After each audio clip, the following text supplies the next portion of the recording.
Jared, as always, we appreciate your time. Thanks for being with us. And 33-28, you go to New Orleans and win. How good did it feel to bounce back and to just look like your old selves and get back on track? Yeah, it felt great, man. We certainly started fast, and the defense getting the turnover on the first play of the game helped. We were able to capitalize, and scoring on the first drive. It all went into what we talked about all week, just coming out fast and getting back to who we are. You know, we lost the game, 10 days ago, 2 weeks ago, and getting back to who we are and getting the W. Dan Campbell said that the 3 practices leading up to the game were 3 of the more intense, better practices you guys have had all year. Would you agree with that, and what does that say? Yeah, I thought so. I mean, it speaks to what we talk about our team all the time. When adversity hits, we tend to respond really well, and I don't see that changing anytime in the future. We've got a really strong group and guys who know how to respond, and obviously Dan kind of leads that charge with us, but I thought he did a great job getting us ready to play, and we were ready to go. You know, part of that adversity comes with the ball security, and we saw the videos last week of the ball security drills that you guys had. Kind of looked like human whack-a-mole. Is that more about the mental aspect, or is that physically similar to what it's like to have someone try to rip the ball out? It's probably, obviously much harder in the game what they do. They're trying to simulate it in some ways, but that was a point of emphasis for us, and a drill that we wanted to do. I don't know if we'll continue. I'm sure we will continue to do it because it worked, and it was good. 21-0 start. You guys had a chance to add to it while still in the first quarter. That's kind of crazy.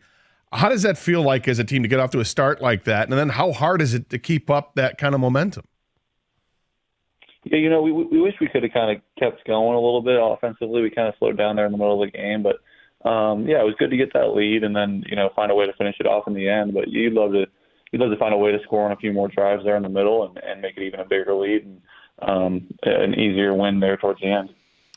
We've made a commitment to talk more on this program about Sam Laporta because he is just having a spectacular year. When did you know when you guys got Sam? When did you have a sense, holy cow, I've got a legit high-end tight end weapon here? Yeah, you pretty early on. I'd say maybe the first or second day we were working together out in OTAs, and the way he catches the ball, the way he runs, the way he has feel for space, and something that's very, particular to what he does that makes him so great is when he catches it, his feet don't come off the ground. You see a lot of guys that kind of catch and jump or, all around the league. And I've played with guys that do that and are successful doing it. But his feet don't come off the ground mainly ever when he's catching the ball. And that's a special trait for a receiver and certainly for a tight end to catch it and keep running. Is he approaching Amon-Ra St. Brown territory with you? Just approaching it in terms of your trust and belief in him, and you kind of have that feeling that he's always going to be open? Yeah, he's on his way. I think it makes it hard for teams to play man coverage against us right now. And against the Saints, they wanted to double St. Brown, and that leaves Sam one-on-one, and that's a matchup we're willing to take, every day of the week. And not just Sam, but the other guys as well in man coverage if they want to double Saint. So yeah, he's getting better. He's obviously such a great player already, but that trust him and I have has grown so much and will continue to grow. But yeah, he's doing a great job getting himself open and then finding ways to catch the ball too. Can you take us through the play? I mean, every week we see the new wrinkles. Sure, J-Mo's fast as hell, but that block, man, seriously, that may not go for a touchdown if you're not leading the way on a combo block. And all the time, I'm sure hitting the sled in practice for you really paid off there. But Can you take us through that play and what it was like for you at the start and then seeing J-Mo finish it with that crazy leap? Yeah, it's a play we've practiced quite a bit at this point. And, it's about time we called it. I know Ben has been trying to get it off the sheet for weeks, and this was just the right week for it. Anytime a play gets called, I get excited. I get to go lead block. I had one earlier in the year where I got to lead block for Khalif, and it's fun to get out on the edge and feel like I'm helping the team in that way. And Sam was blocking that defensive end, and I figured I'd help him out and finish it off. And seeing J-Mo take off down the sideline was awesome. It was a great play for us, and that kid can really run. And anytime we can get the ball in his hands, it's a good thing.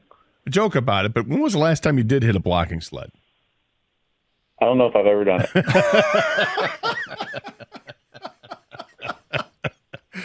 it. Do you want to? No, I think I'm good. I'm good for 2 or 3 blocks a year, and I'm almost hitting my quota at this point. The thing is, if you haven't hit it, the thing hits back. If you don't know, it's gonna push Yeah, back. no, I wouldn't know. I don't do those things. All right, let's go to the end of the game. They put the ball in your hands on 2 third downs where you could drain timeouts. The first one came inside 3 minutes to go, and you find Laporta on a 3rd and 7 between a pair of defenders.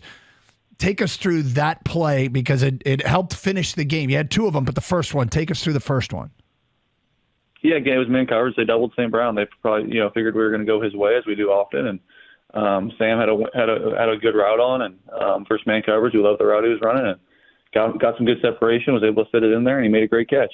And then the last one, another play that we kind of expected them to be in some sort of man pressure, and St. Brown is running across the field, and Josh is running underneath him, and I had to move a little bit in the pocket and scramble, and was able to find Josh for first down. For Josh, for it to be his first catch of the game, I mean, they obviously are focusing on, as you mentioned, St. Brown, Laporta, but for him to stay involved, make sure he doesn't, he's there to make that catch. You were under duress. He had to reach down to get it, but what does it say about Josh to be able to be, shut out the entire game and then make that play? Yeah, he's always been that way. He's just such a great teammate, and shows up when we need him. And I think he doesn't get quite the love he may deserve, and how well he's played this year. And he's had such a tremendous year. I played with him, damn near almost every year of his career, just half of the 1 year where we picked him up. But he's just improved so much, and I trust the hell out of him. And yeah, I don't think he gets nearly enough credit for the success we're having on offense and what he means to our team. I think a lot of people kind of mistake mobility from a quarterback standpoint as being a guy who can run. And I've always thought it's not that. It's about being able to buy yourself more time. And it seemed like in this game against the Saints, you were able to do that. And more so than maybe we've seen either all this year or certainly in the last couple of weeks. Was that something that you'd been working on? Is it something that you saw in film that you needed to improve on? And how did you go about doing that? Because it really paid off. Yeah, no, I haven't been working on it. Just being aware of where I am in the pocket, and just trying to make the play when I'm needed to, and when my number's called. And love when they put it in my hands late in the game. We've done that a handful of times this year, and being able to make the play to seal it. 5 road wins this year. 5 times it felt like from afar that it was a Lions fan takeover. You've had Kansas City, Green Bay, the Chargers, New Orleans, Tampa. Which one would you say the Detroit fans took over the opposing stadium the best? Oh, that's a tough question. What I will say about this past weekend is I played there, and they're one of the most prideful fan bases, and loud and get into the game. And at the end of the game, it was Lions fans there, and it was our fans being loud when we were on defense, which was pretty crazy to hear in the Superdome. And Teddy Bridgewater obviously played there for a couple of years. Asked him, he said he's never seen anything like that, and he's been the home team there for a long time. And so yeah, it's really impressive, man. It's really fun to play for, and doing that in a place like New Orleans that is known for their crowd is really cool, and it's starting to become a regular thing for us, which is fun. I got a feeling you're going to see the same thing on Sunday in Chicago. Being so close, and the Bears not having a season that the fans might want them to, so there could be a lot of seats there for the Lions fans to go buy up. Can you talk about the difference for you and for this team playing outdoors versus playing indoors? Because you guys don't play that many games outdoors, and this will be the last game you play outdoors until perhaps the playoffs. Yeah, we'll be ready for it. We've played some games outdoors this year already, but we didn't have that many the whole year, certainly not that many late in the year. But we'll be ready for it. I'm sure we'll practice outside all week and be ready to go. 8-3 in December and January over the last 2.5 seasons here. What is it about this time of the year that has you guys playing maybe your best football?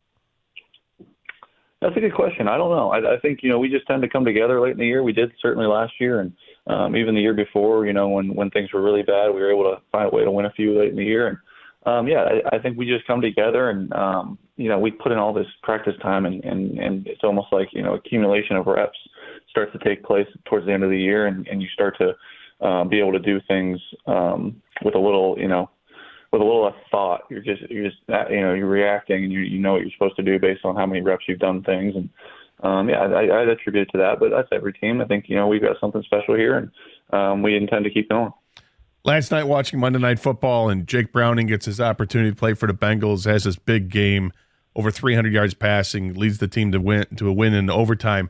But what stuck with me was finding out that he threw 92 touchdown passes his senior year in high school.